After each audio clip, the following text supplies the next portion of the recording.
você ainda não me conhece, sou o professor Caio, assessor pedagógico do Sistema Positivo de Ensino. E hoje estou aqui para discutirmos os temas que estão presentes nas páginas 44 a 49 do nosso volume 6 de literatura. O nosso encontro de hoje está organizado em dois momentos. Na primeira parte, nós iremos percorrer a questão do teatro brasileiro desenvolvido ao longo do nosso romantismo. Na segunda parte, nós iremos abordar a questão da autoria feminina e o desenvolvimento dessa autoria ao longo também do período romântico. Vai lá, pega o seu material. Eu espero você porque a nossa aula já vai começar. No encontro passado, nós fechamos a discussão sobre o romance romântico, trazendo aqui a abordagem sobre o romance urbano e o romance regionalista. Hoje nós iremos abordar a questão do teatro desenvolvido ao longo do período do romantismo. Mas, como ponto de partida, nós podemos nos perguntar, afinal de contas, qual era o panorama do teatro no Brasil até ali por volta do início do século XIX? E nós vamos encontrar que os teatros brasileiros eles possuíam poucos espaços para que acontecesse a encenação teatral. Nós também vamos perceber que a gente verifica uma ausência de estrutura para que pudessem acontecer encenações tanto de médio porte quanto de grande porte. E nós vamos perceber que o nosso teatro até então, ele é carregado por uma marca amadorística. E a gente pode, em paralelo, se perguntar, mas e na Europa? Como é que acontecia lá, ou como que o teatro era visto? E aqui nós vamos encontrar divergências. Repare só, na Europa o teatro cumpria um papel social fundamental. Tanto é verdade que a nobreza frequentava as peças teatrais, mas também ela financiava as companhias de teatro, tamanha a valorização que essa expressão artística tinha no contexto europeu. Com a chegada da família real ao Brasil, nós vamos verificar que os nossos escritores passam a escrever peças teatrais, lembrando que é nesse período do romantismo que nós teremos ali a constituição do sistema literário e, portanto, nós temos aí esses escritores que passam a se dedicar às peças teatrais também. Um grande destaque no cenário brasileiro é a figura de Martins Pena, e ele vai desenvolver o seu teatro pautado no que nós chamamos de comédia de costumes. O que caracteriza a comédia de costumes? Nós vamos perceber ali articulados elementos populares com assuntos nacionais, mais os problemas sociais. Tudo isso vai trazer para o teatro de Martins Pena a apresentação dos comportamentos sociais. E o que nós iremos verificar nas suas personagens? Uma máscara de atitudes incorretas. E essa máscara estará escondendo, digamos assim, as corrupções presentes na sociedade brasileira. Por isso que aqui a gente colocou, olha, nós vamos verificar nas personagens uma aparência virtuosa, mas uma essência que é corrompida. E nas comédias em que essas personagens por fora são Bela Viola e por dentro Pão Bolorento, elas serão ridicularizadas, e aqui, dessa maneira, Martins Pena consegue instaurar a sua crítica social. Nas suas peças, nós vamos encontrar um país atrasado e nós vamos também encontrar, olha só, um país que se aproveita das brechas morais da sociedade para se dar bem. É aquela ideia do famoso jeitinho brasileiro que nós verificamos até os dias de hoje. E aqui, pessoal, nós estamos falando do século XIX, nós estamos no século XXI. Será que as coisas mudaram? Nós temos algumas peças significativas escritas por Martins Pena. O Noviço é uma delas e vale a pena a gente dar uma conferida. Chegamos aqui ao final da nossa primeira parte da aula. Vejo você na segunda parte. Até já! Em vários momentos da minha atuação como professor junto aos estudantes do ensino médio, era comum os alunos, os estudantes perguntarem sobre a questão das mulheres e a sua publicação. Havia mulheres escritoras no cenário brasileiro ou mesmo na literatura de língua portuguesa? Porque geralmente o nome das mulheres não aparece nos manuais de literatura, porque a gente sabe que as mulheres hoje é que elas têm aí alguns direitos conquistados e precisam ser conquistados ainda muitos outros.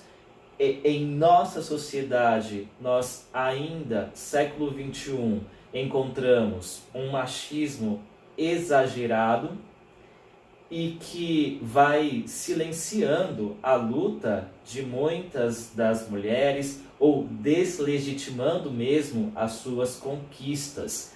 E esse machismo, esse preconceito em relação à figura da mulher, ele se transfigura ou ele se revela em algumas nuances de nossa sociedade, Por exemplo, a questão da diferença salarial, que nós sabemos que existe. As mulheres hoje, mesmo ocupando cargos iguais, elas, mesmo tendo uma formação maior que os homens, elas recebem cerca de 20% a menos, ocupando o mesmo cargo dentro do mercado de trabalho. E esse é um exemplo só.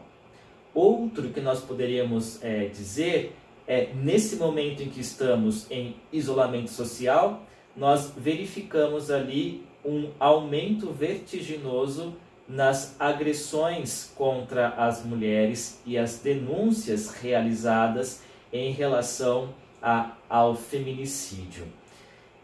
E a gente vai verificar também essa marca um tanto excludente das mulheres dentro da literatura.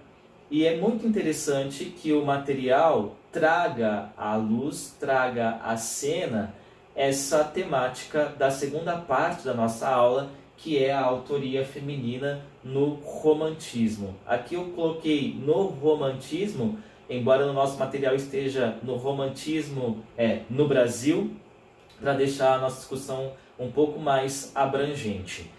Em expressão de língua portuguesa, nós vamos encontrar lá no século XVII a irmã Mariana Alcoforado. E a gente vai encontrar como produção literária de irmã Mariana as chamadas cartas portuguesas. E nós vamos encontrar nessas cartas o enredo que revela ali as várias fases de uma relação amorosa. E desde do momento mais eufórico da paixão até o momento da desesperança em relação à possibilidade de se concretizar esse amor. E aqui é interessante que nas cartas portuguesas a personagem é a própria Mariana, é a própria irmã Mariana, que se apaixona por um nobre francês. E esse amor, evidentemente, não pode ser concretizado, mas a irmã Mariana, ela escreve uma série de cartas para este que era o seu amado, e essas cartas foram reunidas e publicadas como cartas portuguesas, revelando essa voz feminina diante desse amor que não pôde ser realizado. E aqui nós estamos no século XVII, nós não chegamos ao romantismo, mas nós temos aqui em língua portuguesa, já no século XVII, a figura da irmã Mariana Alcoforado, representando essa literatura em língua portuguesa. Nós temos também a chamada Teresa Margarida da Silva e Horta. Ela usava ali um pseudônimo, Doroteia Engrácia Tavarida Dalmira, e ela é considerada a primeira romancista em língua portuguesa. Caio, mas e a irmã Mariana Alcoforado? Lembra, a irmã Mariana, ela escreve cartas. A Teresa Margarida vai escrever romance, por isso considerada a primeira romancista em língua portuguesa. A escrita da Teresa, ela vai trazer ali as aventuras de Diófanes, e na sua narrativa nós iremos verificar uma crítica aos abusos da monarquia, e olha só que interessante, nós vamos encontrar a defesa do direito à educação para as mulheres. Nós temos um diálogo nos dias de hoje, por exemplo, em relação a essa discussão, com a defesa que a Malala faz também em relação à educação, o direito das mulheres à educação, né? No Brasil, nós vamos encontrar o nome de Nísia Floresta. E a Nísia, ela utilizava o pseudônimo de Dionísia Gonçalves Pinto. A Nísia, ela traduziu o direito das mulheres e injustiça dos homens, e por isso mesmo ela vai ser considerada uma feminista e também a mais importante intelectual do século XIX. Vale muito a pena na internet vocês buscarem lá um documentário sobre a Nísia Floresta, em que nós vamos ver a grande atuação dessa autora no cenário intelectual, não só do Brasil, mas mundial. Só para a gente ter uma ideia, a Nísia foi aluna de Augusto Comte, o fundador ali do positivismo, e ela traz a influência, obviamente, né, desse seu estudo para os seus escritos. Além dessas mulheres, nós vamos encontrar também a Júlia Lopes de Almeida, a Maria Benedita Câmara Bormann. Nós vemos também na literatura brasileira a Francisca Júlia da Silva, a Alta de Souza, e nós vemos também aqui a Prisciliana Duarte de Almeida como representantes dessa autoria feminina no romantismo. Chegamos aqui ao final da segunda parte da nossa aula. Eu vejo você na síntese. Até já! Como síntese do nosso encontro de hoje, nós podemos ressaltar a discussão sobre o teatro no período romântico, trazendo como destaque a figura de Martins Pena. E nós abordamos também a questão da autoria feminina que se desenvolve em língua portuguesa, trazendo ali um primeiro nome da irmã Mariana e depois percorrendo outros nomes, como por exemplo o nome de Nísia, essa grande intelectual do século XIX e representante do romantismo brasileiro. Como tarefa para casa, nós teremos os exercícios de 1 a 3 da página 42 e os exercícios 15 e 16 da página 50. Desejo a você uma excelente semana, bons estudos e até o nosso próximo encontro. Tchau, tchau!